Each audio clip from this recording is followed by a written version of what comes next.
இல்ல அதான் நான் கேக்குறேன். காசை கொடுக்குறோம், லட்டை கொடுத்தா என்ன பிரச்சனை? ஆமா, நாங்க விஐபிக்களுக்கு எல்லாம் 500 லட்டு 1000 லட்டு கொடுக்கணும் இல்லையா? அவங்களுக்கு 1000 மிச்சம் தான் உங்களுக்கு எல்லாம் கிடைக்கும். அப்படியான ஒரு சூழ்நிலை ஆமா, இருக்கு. நாங்க விஐபி கொடுத்தா தானே எங்களுக்கு அவங்களுடைய அருள் கிடைக்கும். அவங்களால பதவி உயர்வு கிடைக்கும், இல்ல எக்ஸ்டென்ஷன் கிடைக்கும், அவர்களால பரிசுகள் கிடைக்கும். எங்களுக்கு உங்களுக்கு வேண்டியது வந்து விஐபிகளோட அருளா இல்ல பெருமாளோட அருளா? விஐபிகளோட அருள் தான். அவர் சொல்றத பார்த்தா விஐபிங்களுக்கு 500 லட்டு கொடுப்பாரா, நம்மள மாதிரி ஆளுங்களுக்கு பிச்சை லட்டு போடுவாரா. அதுல நெய்யும் இருக்காது.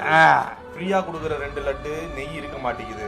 அதுவே நம்ம அந்த 50 ரூபா கொடுத்து 2 லட்டு தான் வாங்கணும்னு அதுக்கு ரெஸ்ட்ரிக்ஷன் இருக்கு. அதுல நல்லா நெய்யோட இருக்கு. அதுலதான் இவனுங்க 500 லட்டு தட்டுறானுங்க. அது நல்ல லட்டு போயிடும். அதாவது நம்மளுக்கு ஆமா பணத்தை வாங்கிக்கணும்னு நல்ல லட்டு 500 அங்க தட்டுறானுங்க. இங்க பணம் வாங்காம பாம் ஆயில கலந்த லட்டு இங்க தள்ளுறானுங்க. அவ்வளவுதான். பிசினஸ் எல்லாம் பிசினஸ். இது ஒரு தொழிற்சாலையா?